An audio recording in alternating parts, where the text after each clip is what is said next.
On the evening of the 27th of September 1994, the Estonia, a 500-foot-long passenger ferry, set sail from the Estonian capital of Tallinn. She was bound for Stockholm, but would never arrive. 6 hours into her voyage, the largest car ferry of the Estonian fleet sank to the bottom of the Baltic Sea, claiming the lives of 852 passengers and crew. It was the worst maritime disaster in Europe since World War II. The horrors of this tragedy have never gone away. The ship has never been raised, and in the months and years that followed, a rash of conspiracy theories spread about the cause of the sinking. A bomb, sabotage by gangsters, or even the KGB or CIA. This film recreates the final hour of the Estonia's last voyage. By interviewing the surviving crew and passengers, and analysing the findings of the Investigating Commission's report, it will reveal the truth of what happened to the Estonia.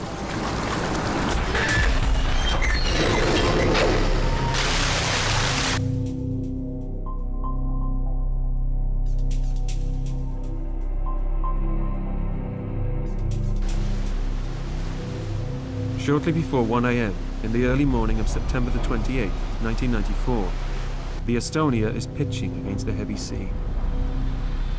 She's been sailing for nearly 6 hours and is approaching the halfway point of her regular voyage to Stockholm. She's now in the middle of the Baltic Sea. For Captain Andresen, this is just another routine crossing. But within just 1 hour, the Estonia will sink. The weather is worsening. On sul mulle mingi täid uudiseid? Ilmateade kahjuks ilmamuutust ei ennusta. Pigem läheb veel hullemaks. Meil on praegu juba tuulekiirus 25 sõlme. Stabilisaatorid aitavad laeva tasakaalus hoida, ehkki edasiliikumine on seetõttu veelgi vaevalisem. Praegu hilineme ligi tund aega. Captain Andresen is Soviet trained, with 20 years' experience at sea. He's been the Estonia's captain since day one. The enormous car ferry is jointly owned with the Swedes and is a proud symbol of Estonia's new independence. But it's important that Captain Andresen keeps on time. Estonia must show that she can keep up with her Scandinavian neighbours. Hoia 14-sõlmelist kiirust, muidu jääme siia kogu ööks. All pole miskit muret. Seal näevad veel kõik piisavalt rõõmsad. Laseme neil veel rohkem täis juua. Tonight the Estonia is half full, with nearly 1,000 people on board. Earlier in the evening, a dance troupe provided the entertainment. In the bar, a conference group celebrating the union of the Baltic countries are returning to Sweden. Among them is Kent Harstead, but the uncomfortable motion of the ship is hampering his fun. Ska du ha något? Nej, tack. Inte ens en öl eller ett glas vin? Nej, jag mår inte tillräckligt bra och jag har inte ens tagit en drink idag. Of course, by now we really could feel that it was a great storm outside, but none of us was really worried. Actually, there came a big wave that made all the things to fall down on the floor and be crushed. Ja, snart så bjuder de på fri champagne också. Väldigt vanligt att köra så här. We started to joke a little bit. We started to reflect on and joke about Titanic. We said, this is almost like Titanic, and soon they will give us free champagne and they will start play music here on the dance floor, you know. And we laughed a little bit. It was kind of a way to get rid of some of our underlying nervousness, because now it was really big waves. But it's not the sea that need alarming, it's the ship. The Estonia is on an unstoppable course. Destination, disaster. Most passengers are feeling ill and forced to brave the storm alone in their cabins. Hella Motus, a young Estonian, has worked in the duty-free shop on board for over a year and a half. But earlier in the day, she's learned that she's pregnant and will soon have to quit her job. Hella has always had a fear of storms. Üks asi oli rasedus ja teine asi. I was feeling bad. One was my pregnancy, another was the storm. I just went quickly to bed. Michael Oon, a Swedish truck driver and engineer, has felt seasick all evening. I was lying on my back and I felt that this is much better. And then I put my alarm clock on the table and I set it for time in the morning so I could go to the breakfast. And then finally I was falling asleep. As the ship rolls heavily, Michael remembers noticing that his truck hadn't been tied down in the car deck. It plays on his mind as he tries to sleep. For Annelie Conrad, a young Estonian dancer, it's her first time on the ship, and she also grows uneasy. It was more like something inside me was feeling strange. But at this moment, you don't think that a disaster is about to happen.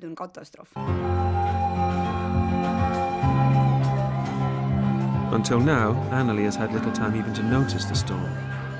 As a member of the new dance troupe, this evening has been her first performance aboard the prestigious ship. We were all nervous, feeling stage fright. Our legs were shaking, but we were giving our best. When we finished our third bit, more than one girl had already fallen into the drum kit. The ship was rocking quite heavily. Kent watches the floor show from the bar. Det går som kägg där. Jag har inte sett det förut. Nobody notices the storm outside, and backstage, Annelie laughs about their performance. See ei ole üldse see, mis ma ette kujutasin. Mul tulid kogu aeg kingad jalast ära. Mul ka, ma mõtlesin, ma käin pikalisel. Kuule, kas see on alati nii? Murrame ükskord jalad ära niimoodi, see küll tore ei ole. But now she becomes worried. Ma tean seda, et I remember that I left backstage alone. I remember going downstairs, and I went down too far, and I stopped to hear the sound of car alarms. Just on the other side of the wall, all these alarms. I was really panicking. Something was really wrong. I just felt this fear and started running. Nüüd on midagi pahasti. And then upstairs, I calmed down. Thought of myself as a nutcase. But there's been nothing irrational about her fear. Because just 2 decks beneath her lies the most vulnerable part of the ship, the car deck. If just 10 centimeters of water is to cover this open space, it's enough to capsize the whole ferry, faster even than a hole in the bottom of the hull. The car deck is protected by a lifting bow, called a visor. Inside this is a strong watertight inner door. This is where the seaman of the watch is carrying out his tour of inspection. But amidst the noise of the storm, he hears a loud metallic bang coming from the bow door area.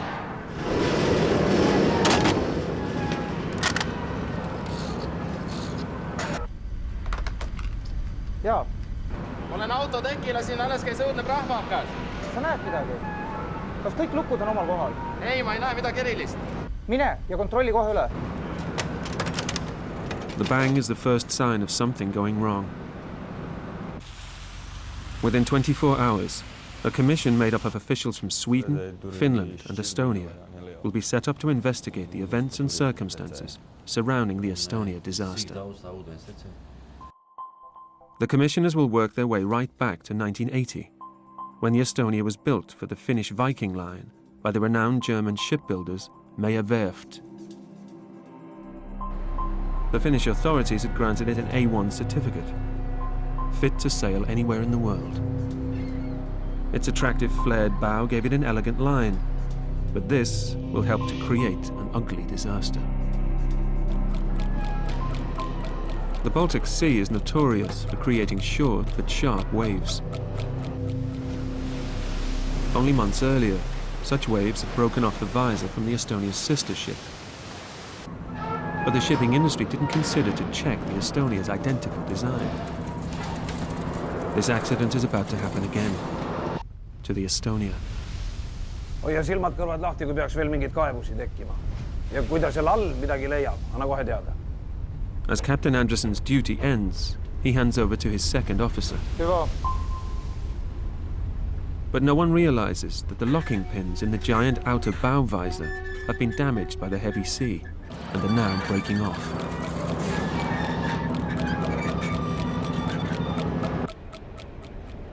The ship hit the wave so hard, so it almost stopped. There was tree banks, like heavy things falling. It was something like a trailer on the car deck fell down. In fact, it is the port, starboard and bottom locks breaking away from the 54-ton bow visor. Now the giant metal shield is held on by just its hinges and the hydraulic arms each side. The hinges break first, and next the two arms tear away from the bulkhead, sending a shockwave reverberating along the ship. Passengers on the lower decks hear the visor bouncing off the hull. Many believe the ship has suffered a bomb blast or hit a mine. Breach. Mine kontrolli, mis toimub autotekil. Jaa, kapteni silt kuuleb.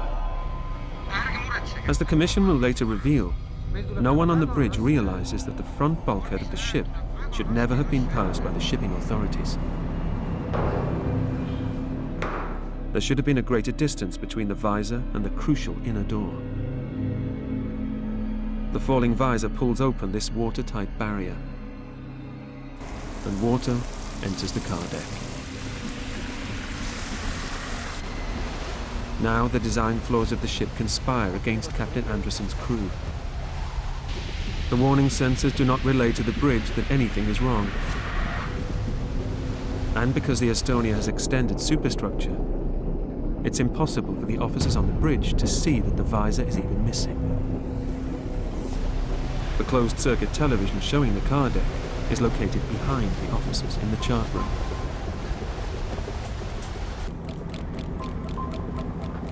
The crewmen below in the engine room are the only ones to see the water.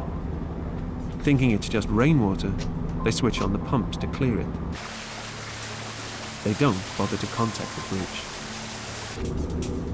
But when the chief engineer sees the pumps are overwhelmed, he heads to the car deck to investigate. He knows this is serious. Because when this volume of water surges to one side, the weight of it will pull the whole ship over. Now it's too late. The buildup of water falls to the starboard side. The ship violently lists.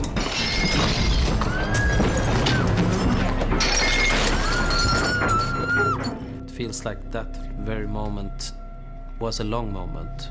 However, it must have been just part of a second or so.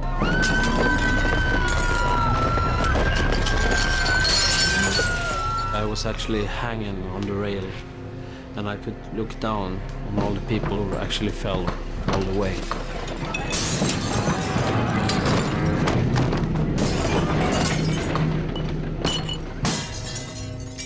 I remember I lost my ability to hear.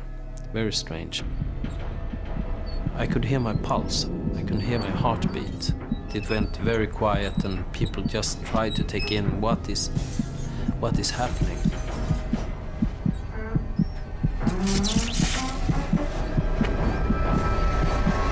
Hoia kinni! Kas me oleme millegagi kokku põrganud?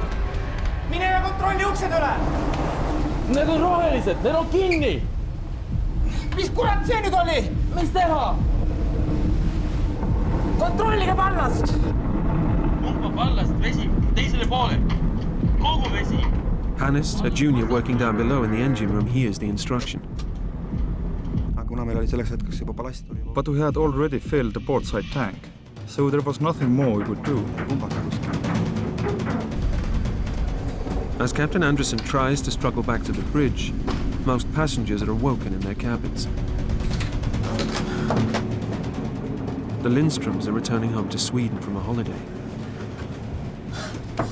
Like nearly everyone aboard, their chances of survival from now on depend upon where they're located in the ship and the speed with which they react. 19-year-old Magnus Lindstrom is sharing a cabin with his girlfriend Katrina next door to his parents. He reacts immediately. Vi måste ut härifrån. Hämta min mamma och pappa. Mamma, pappa, kom igen. Vi måste ut härifrån. På med kläderna. Nearly everyone is disorientated.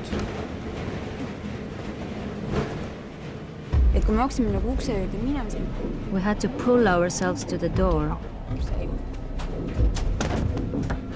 For me, it was like a silent movie. I saw everything, but I couldn't hear a thing.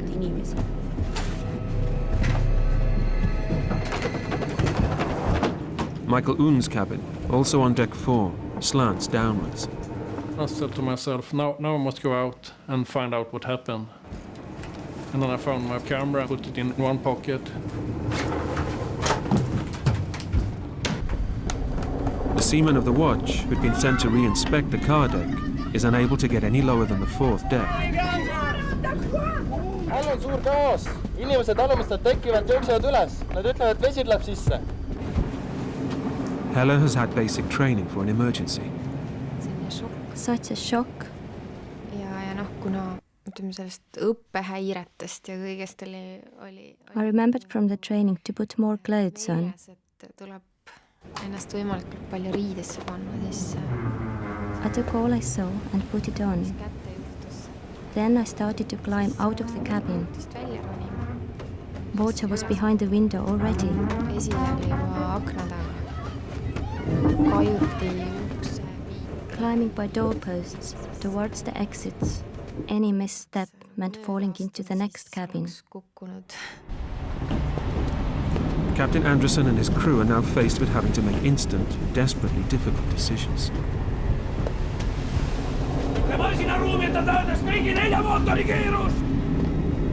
By bringing the downward side of the ship around, he hopes that the force of the wind and waves against it will help push the Estonia back up onto an even keel.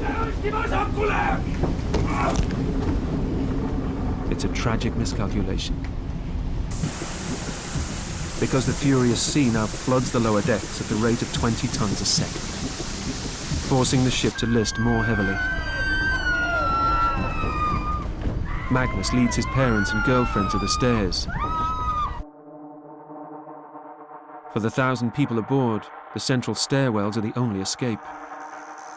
You have to watch out for people coming, sliding from the upper corridor.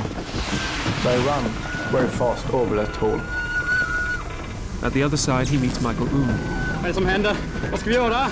De har tappat kontrollen. Det tar upp till oss. Vi måste klättra högre. Det är sjö. Det är livbåtarna. Magnus and Michael struggle their way upwards towards the open deck. So I go up to deck 5 and then I recognize that my parents and girlfriend was not with me. So I go down to deck 4 again and then stands on the other side on the hole. Like many, Magnus's family become paralyzed by the situation around them. My father, he don't say anything, and my mother was, she just stand there, and my girlfriend was in shock. So my mother told me, run you, save you. Nej, nej, rädda dig! Spring upp, Magnus! Nej! Then I don't think, I just turn around and start to climbing up from the stairs again. This is the last Magnus will ever see of his family.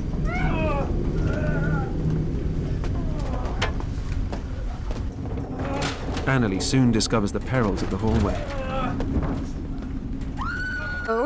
I really must have been hypnotized. And then I saw this woman lying there. Probably unconscious, but I saw blood on her face, and my first thought was that she was dead. I had only one thought in my head. What are you doing standing here? Get out! Get out!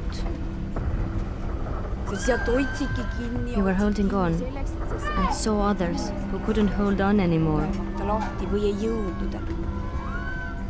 Then you just see these people who just sat in a corner, given up fighting. They were really shocking. The window of survival is closing fast. Women and children, the old and the injured, no longer have the strength to escape. They can only wait as tragedy threatens to strike. As long as you were inside, it felt very much like a trap. But you couldn't act in panic, then you were running up and falling down again. Some people were crying in apathy and other people was just doing everything to go out. The last hurdle for Michael Oon is to reach the outer door leading to the deck. I saw there was a locked door, and I grabbed it and pulled myself out. For some, the outside deck poses an extra and shocking danger. Rolf Sorman scrambles out into the hands of muggers and looters. People that came out were very aggressive, and I saw they were taking people's necklaces and gold chains and things like that. And they even did on me. One of these three guys came and took my gold chain. I was frightened. I felt that it's possible to get killed here. The ship's engines now stall completely. The Estonia drifts at the mercy of the Baltic Sea. It's just past 1:20 a.m. and now everyone has just 30 minutes before the Estonia sinks beneath the waves. As the tilt of the ship increases, so the chances of escape diminish.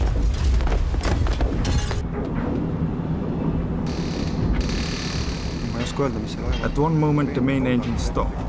As a sailor I know that without the main engines, the ship is unmanageable. The bridge has no option but to announce the emergency code word. Mr. Skylight, number 1 ja 2. Mr. Skylight, number 1 ja 2. As a member of the crew, Hella understands the coded announcement. It's ordering the crew to their fire stations. Ja minu kohustus oli minna siis. My duty was to go to the right outer deck. Välistekile. Aga see koht, kus... But that part of the ship where I was supposed to save passengers was already underwater.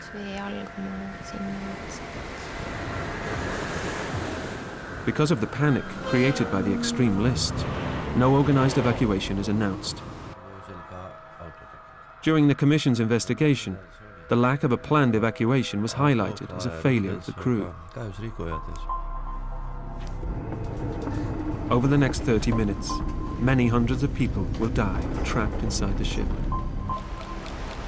In desperation, the bridge sends out the first distress call. Mayday! Mayday! Estonia! Palun! Mayday! 14 ships received the message. The closest is the Mariella, just 9 miles away. Estonia, Mariella! Estonia, Mariella! But their reply isn't heard. Palun! In a state of panic, the second officer ignores procedure. He radios blind another ferry, the Silja Europa, which he thinks may be in the area. Silja Europa! This creates confusion across the emergency channel. Estonia! Estonia, Silja Europa, vastame 16. kanalil. Silja Europa! Estonia, Silja Europa, 16. kanalil. Silja Europa, Viking, Estonia. But as the situation becomes more desperate, the messages become more muddled. Estonia! The Commission noted that the radio traffic was not conducted in accordance with the correct procedures.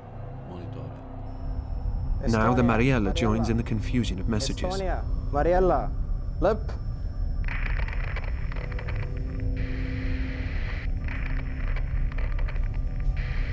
Mayday! Mayday! Silja Europa! Estonia! Estonia, Estonia. As a junior officer forced to take command, the third officer gives no indication of the seriousness of their predicament. The near blackout and severe list prevent him from giving the coordinates of their position. Meil on probleem, tugev talle, paremale. Arvan, et see võiks olla 23 kraadi. Kas te saate appi tulla? Kutsuge Viking Line'i ka. Jah, Viking Line on meie taga ja nad kuulsid kindlasti infot. Kas oskate ütelda, kus asute? Meil on info sul, ma ei saa kätte. Ma ei saa seda öelda. By now the list is so steep that the Estonia is turned onto its side. Many plunge to their death by falling through the windows to the other side of the ship. The interior becomes an open void from which there is no escape. There was an open window and I felt that air was pressed out of the ship. But then it must be something else coming in, and that's water. And then it's a question of time, how long will we stay here? There were a lot of life jackets lying. So I grabbed one and put it on. But I did not know how to strap it. Having escaped the looters, Rolf Sorman now finds he can't get a life jacket. We found the lockers for the life jackets and tried to open one of these doors. And the first door, it was impossible, so they had painted the lockers. So it was like glue around the whole door. For many, the pressure to find a life jacket becomes so desperate that some even take them from fellow passengers. I also tried to open one of these white round things that include a raft. I didn't know by then that they were actually automatic. Soon the boat started to change again. I really had to move up along the side of the boat, actually climb on the outside of the boat. And I realized I couldn't make this by myself. And that was when I met the girl there.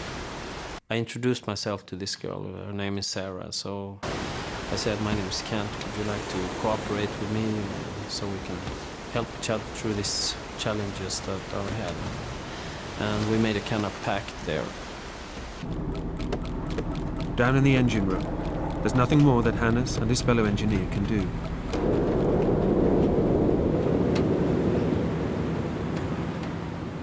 I'd been told that if the car deck is filled with water, the ship would go down like a rock. It's one of the most dangerous things about those roll-on, roll-off ferries. Then I thought, oops, how did I happen to be at that moment in the lowest part of the ship? So Hannes and his fellow engineer escape up the emergency exit. On the outside, many passengers lose their grip and fall into the sea. Anneli will be one of the very few women to survive. 97% of women passengers will not make it. I remember this box of life jackets. I actually put on 2 jackets, because I had never tried to put one on before. I was getting tired, couldn't hang on anymore. The next time the ship tilted, I felt like a ripe plum. A pipe or something hit me in the face. It hit my jaw. I really didn't think I had any teeth left. It happened so fast, bang! And then I was in the water. All these things and life rafts were falling from the ship. Your strength was not enough against nature. It was too much. Strength did not help you. It was more like luck, fate. I believe in that. Estonia! Estonia! The Mariella tries to raise the Finnish Coast Guard in Turku, but interference prevents the message from reaching the mainland. Siin Mariella, Turkule, vastake palun, lõpp. Siin Mariella, Estonia Mayday, kordan, Estonia Mayday, palun vastake. The third officer sends the very last message to the Silja Europa. Kui kaugel te olete? Nüüd tuntuu tosi huonolta. Jah, me oleme juba teel. Jõuame umbes 48 minuti pärast. Water breaches the bridge, the highest point on the ship. The decision to jump, when and where, is the difficulty facing Kent Harstead and his companion Sarah. Vilket jävla vapen. Jag må byta och tänka på det. Jag vill inte slå mig på vägen ner. Det är svårt att förstå den bästa platsen är. I guess it must mean a jump about 15-20 meters, so it was quite a challenge to anyone. But then actually the captain, he blew the horn 3 times.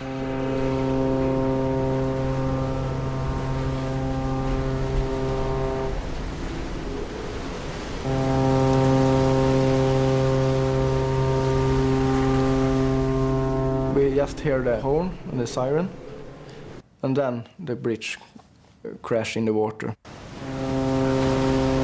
Det täcker vi från kaptenen. Det är den sista signalen för oss. Och vi inte nog hela båten ner oss i sjön. Det är signalen för oss att göra. Okej, okej. I felt very sentimental. A moment you just read about in books, captains deciding to follow the boat into the depth. Captain Anderson will go down with his ship. All windows just crashed and blew up out. So it was a big scene. And then there was a big wave come and take us in the water.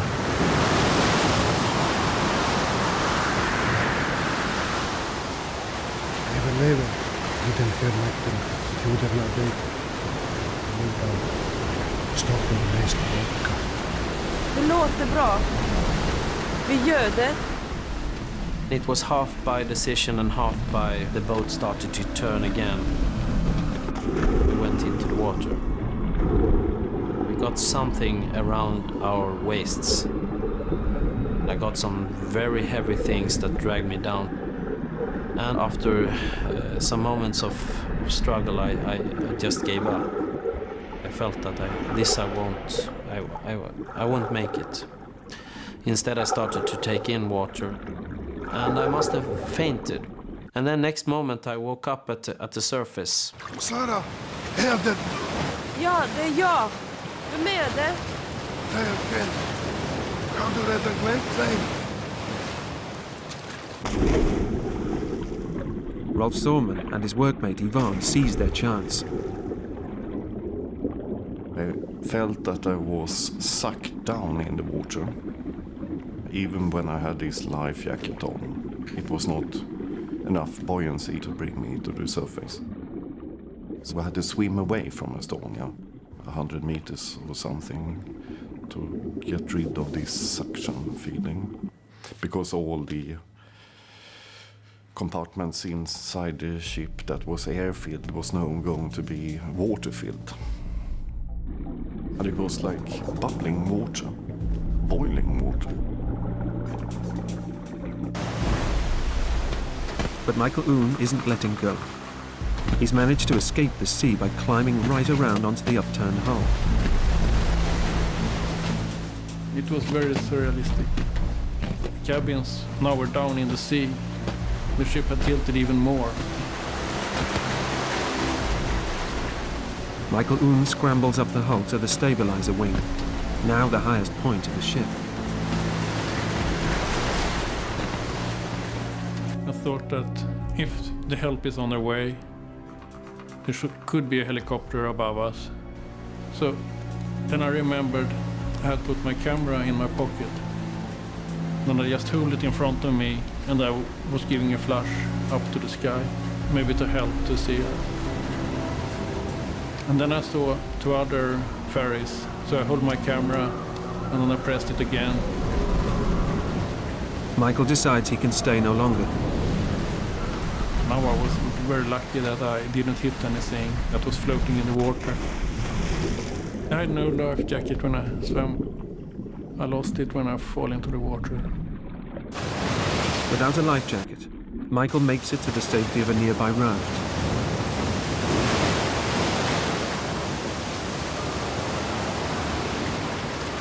Rolf Sorman, who is a trained diver, has a more grueling experience.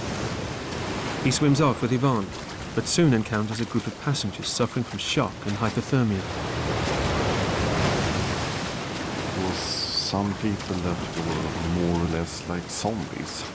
They scared me a lot because I thought perhaps they want to use me as a floating device. I tried to talk to them and to fix their eyes and things like that, and it was no reaction. Just like this.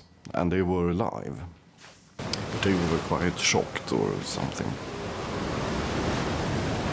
So we decided to swim around these 4 or 5 persons and meet on the other side. But when Rolf swims around to the other side of them, Yvonne is gone. It was quite rough. A lot of work to get there. So on top on a wave, and I was shouting to her that we had to swim to each other, and we tried to. But after a couple of waves there, she was gone, and everyone else was gone. So I was alone, and then my heart was like that. Kent and Sarah find an upturned raft. They can't right it. They're exposed to the wind and water.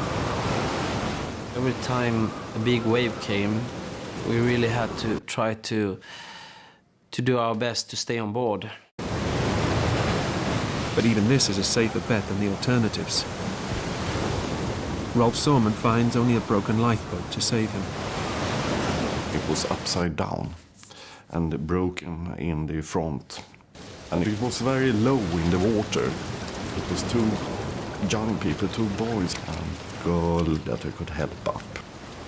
The boat then drifts back towards the sinking Estonia. Rolf believes that this is the end. We passed the Estonia when she's totally upside down, and you could see the bulb.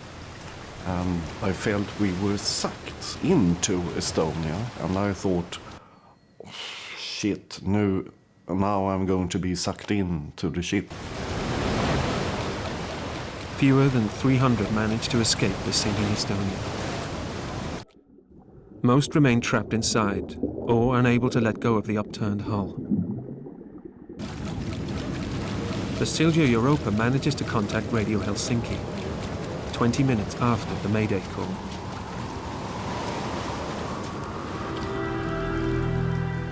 And I saw the ship sinking. In the above section, it was standing right up from the sea. It was almost like a church tower. Just when the boat was sinking, it was like calm in the sea, and the moon came and lighted up. Given that we were in this very terrible situation, freezing and fighting to stay on to the raft, still when we looked on the boat, it looked very beautiful, with all the lights on board, and for us, and at least for me, it was very hard to take in this totally horrifying situation overall.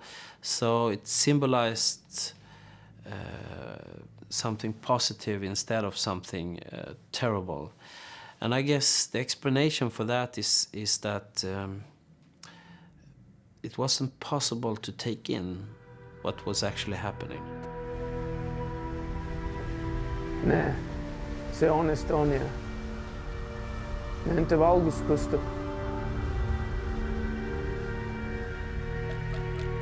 At 1:48, the Estonia disappears from the radar screen at the Finnish military base on the nearby island of Uto. For those fortunate enough to escape, the cruelest battle to survive now begins. Only 137 from nearly 1,000 passengers and crew on board will survive.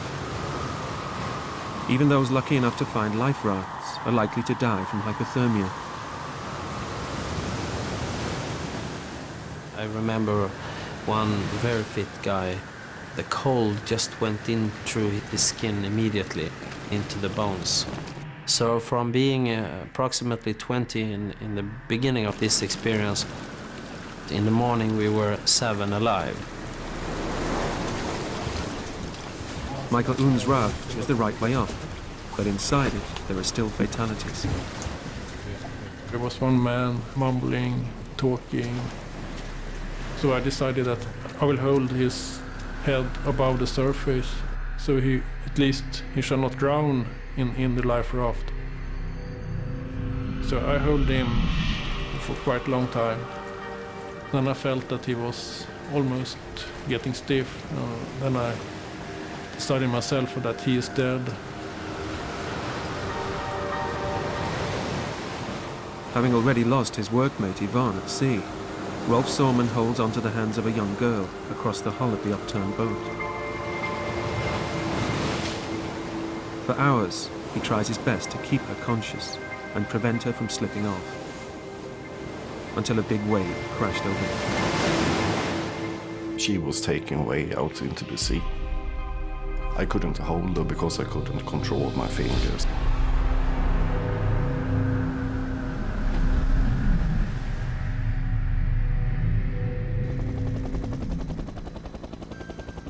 The first rescue helicopters arrive at 3 a.m. But there are equipment failures, and many survivors die waiting for helicopters to return to base for repairs. Now in the early morning hours, I really felt that death was eating itself closer to us. The passenger ferry, the Mariella, which had once had its own visor broken open at sea, is the first ship to arrive at the scene.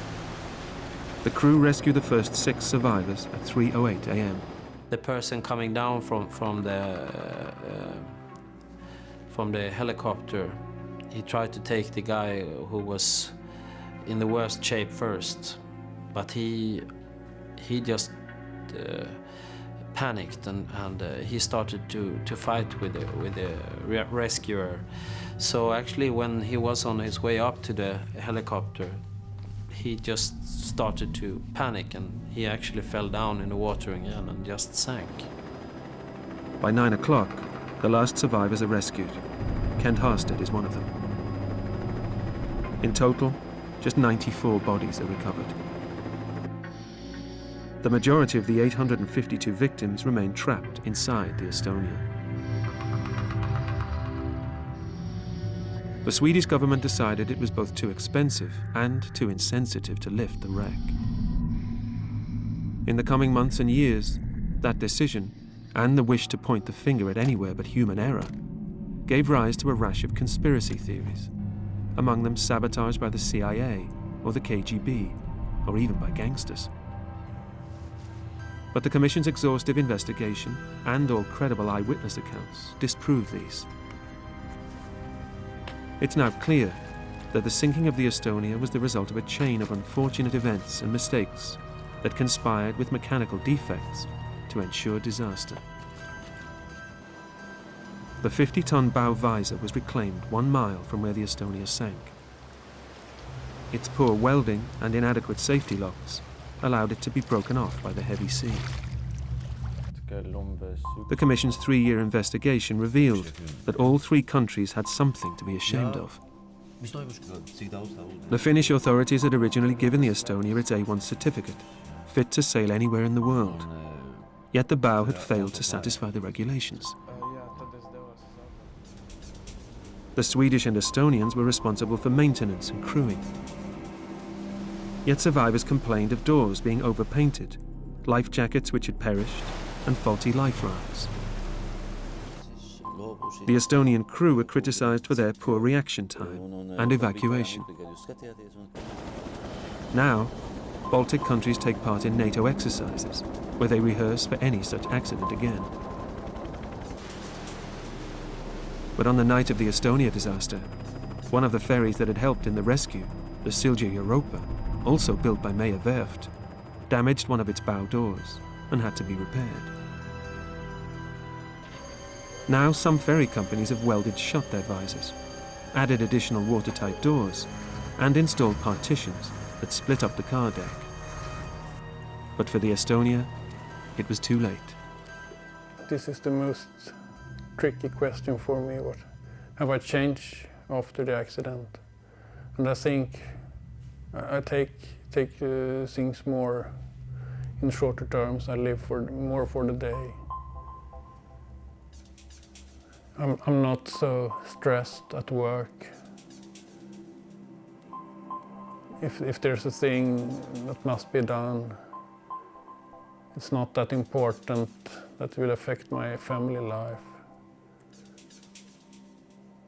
If you can't do it today, then you can do it tomorrow. And I think that night, I got, because of that night, 10 years extra experience and still was in the same age. So I had to say, and I had said it before, that I could have been without 900 people's death. But for me as an individual, as a person, I do not. I should not have been without the Estonia accident. I've learned a lot. It sounds a bit strange, perhaps, what I'm saying now, but that's the way I think of it sometimes. I can tell my mother and father how terrible it all was, but they just don't understand. And I have come to the conclusion that they are lucky in that way, because they just don't get it, how terrible it was. It is the hardest for those whose loved ones did not come back from there. I don't know how many were traumatized because of that. I wouldn't want to be crippled because of that. It is pure luck that I sit here. I talk, I laugh, I cry. Today, Anneli Conrad lives with her husband and child in Estonia. Michael Oon has a family and works as an engineer in Sweden. Magnus Lindström now has 3 sons. He's moved away from his hometown, where this disaster claimed 56 lives. Kent Harstead kept his promise and took Sarah out to dinner in Stockholm. Today he's a Swedish MP who supports further investigation into the tragedy. Rolf Sorman and his family live in Stockholm. Having studied the photos of every survivor, he's never come across the faces of the men who robbed him. Hella Motus's pregnancy passed without further incident. 7 months after the disaster, she celebrated with her husband the birth of a son, Robin.